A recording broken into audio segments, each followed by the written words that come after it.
Yes class, पिछला video जो हमने वाक्य के लिए किया था वह था वाक्य के अंग। अब इस वीडियो में हम देखेंगे वाक्य के भेद।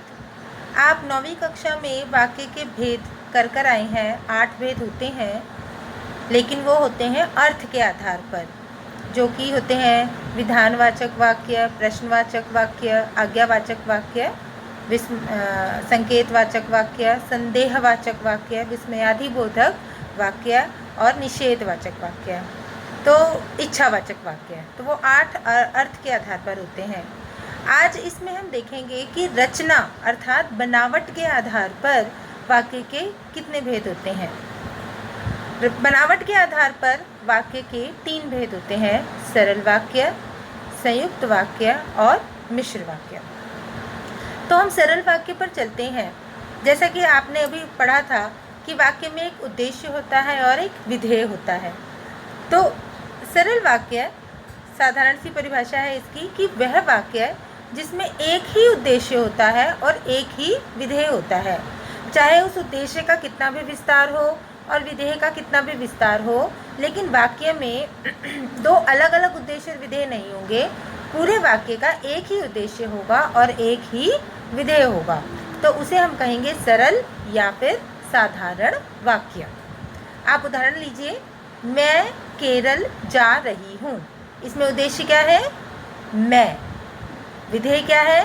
केरल जा रही हूँ। ठीक है, तो ये हो गया हमारा सरल वाक्य। एक अन्य उदाहरण लीजिए, गांधी जी सत्य और अहिंसा के पुजारी थे। तो उद्देश्य क्या है इसमें? गांधी जी। गांधी जी किसके पुजारी थे? सत्य और अहिंसा के पुजारी थे।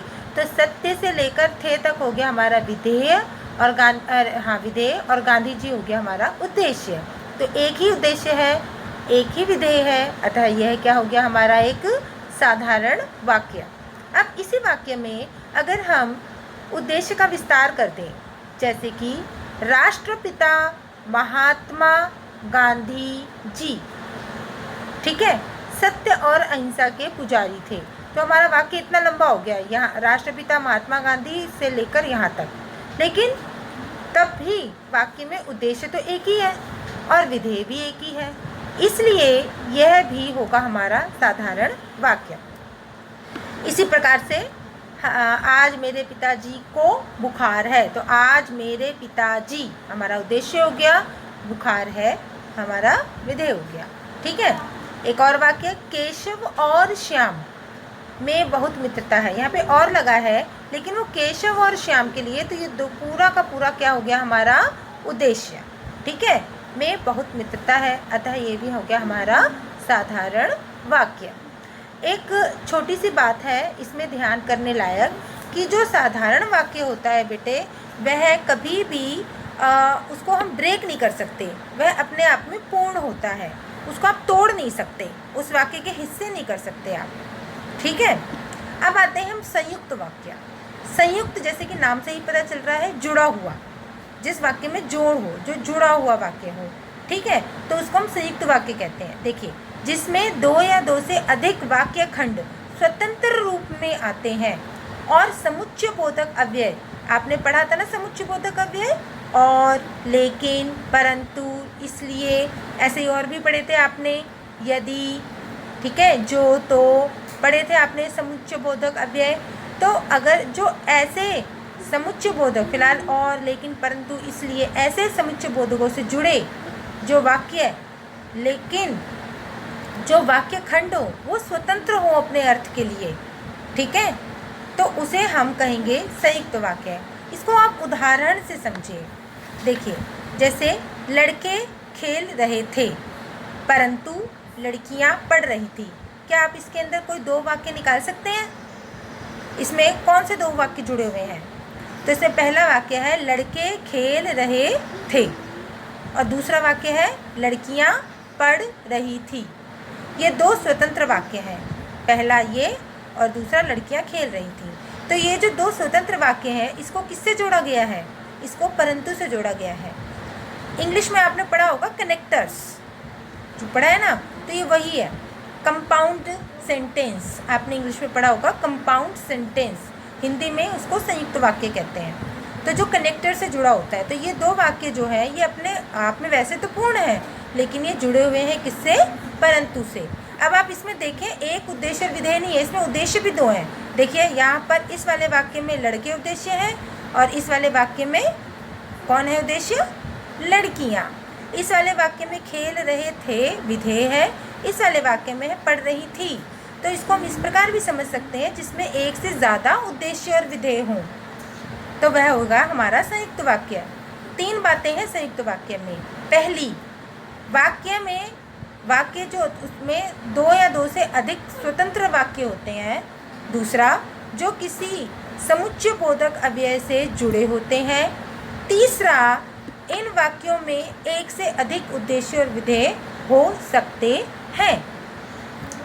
और उदाहरण लेंगे हम, आज नाना जी आने वाले थे किंतु नहीं आए। तो नहीं आए अपने आप में पूरा वाक्य है। अगर आप बोले खाली नहीं आए तो अपने आप में पूरा अर्थ दे रहा है। आज नाना जी आने वाले थे पूरा अर्थ दे रहा है। जुड़ा किससे है? ये किंतु से। अगला वाक्य देखिए, गरिमा घर का सारा काम करती है और स्कूल भी जाती है। तो दोनों स्वतंत्र वाक्य हैं और से जुड़ा हुआ है। आप देखिए इन वाक्यों को अलग अलग कर सकते हैं। और देखिए अगर हम बोलेंगे सिर्फ गरिमा घर का सारा काम करती है तो वाक्य ये पूर्ण है अपने अर्थ के लिए, इसमें कोई प्रश्न नहीं उठता। ठीक है, अब और को हटा दीजिए, आप बोलिए सिर्फ स्कूल भी जाती है, स्कूल भी जाती है, तो ये भी पूरा वाक्य है। तो इसमें भी इसको भी अर्थ के लिए कहीं और जाने की ज़रूरत नहीं है। बस ये दोनों किससे जुड़े हुए हैं? और से, और एक वाक्य में जुड़ गए हैं। मुझे डॉक्टर को दिखाना है इसलिए अस्पताल जा रही हूँ। तो इसमें अस्पताल जा रही हूँ, मुझे डॉक्टर को दिखाना है, दोनों स्वतंत्र उपवाक्य हैं। ठीक है, और इसलिए से जुड़े हुए हैं। प्रातः सूर्य उदय हो रहा था और पक्षी चहचहा रहे थे। तो इस प्रकार ये सारे वाक्य क्या हो गए? हमारे संयुक्त वाक्य। नेक्स्ट जो अब हमारा आता है वह है मिश्र वाक्य। इसको समझेंगे बेटे। देखिए, अब मिश्र वाक्य क्या होता है, जिसको इंग्लिश में कहते हैं कॉम्प्लेक्स सेंटेंस। क्या कहते हैं? Complex sentence. मिश्र वाक्य, जिस वाक्य में एक प्रधान उपवाक्य तथा दूसरा आश्रित उपवाक्य हो, उसे हम मिश्र वाक्य कहते हैं। अब इसका क्या मतलब हुआ, प्रधान और आश्रित? आप इसको ऐसे समझें, संयुक्त वाक्य में जब हमने देखा कि दो स्वतंत्र वाक्य थे और अपने अर्थ के लिए वह पूर्णतः स्वतंत्र थे, लेकिन इसमें ऐसा नहीं होता। आप उदाहरण से समझें।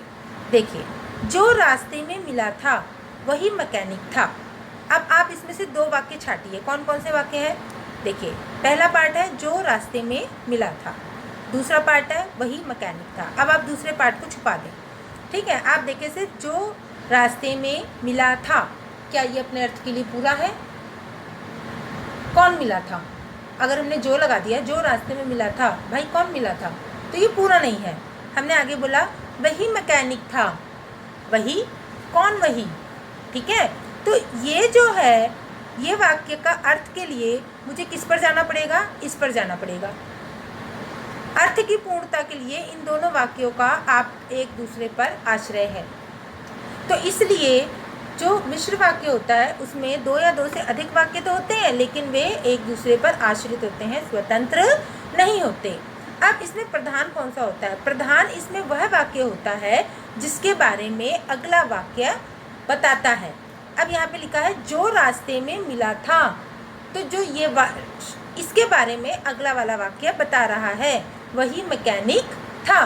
तो इसलिए जो रास्ते में मिला था हो गया हमारा प्रधान उपवाक्य, और वही मैकेनिक था हो गया हमारा आश्रित उपवाक्य। ठीक है, इसी प्रकार जब मान्या गाती है तब संजू नाचती है। तो जब और तब से ये दोनों वाक्य जुड़े हुए हैं और इसलिए एक दूसरे पर आश्रित हैं। इसी प्रकार यह भी उदाहरण है। इसको और अच्छे से हम अगले वीडियो में भी समझेंगे और इसके उपभेद भी करेंगे।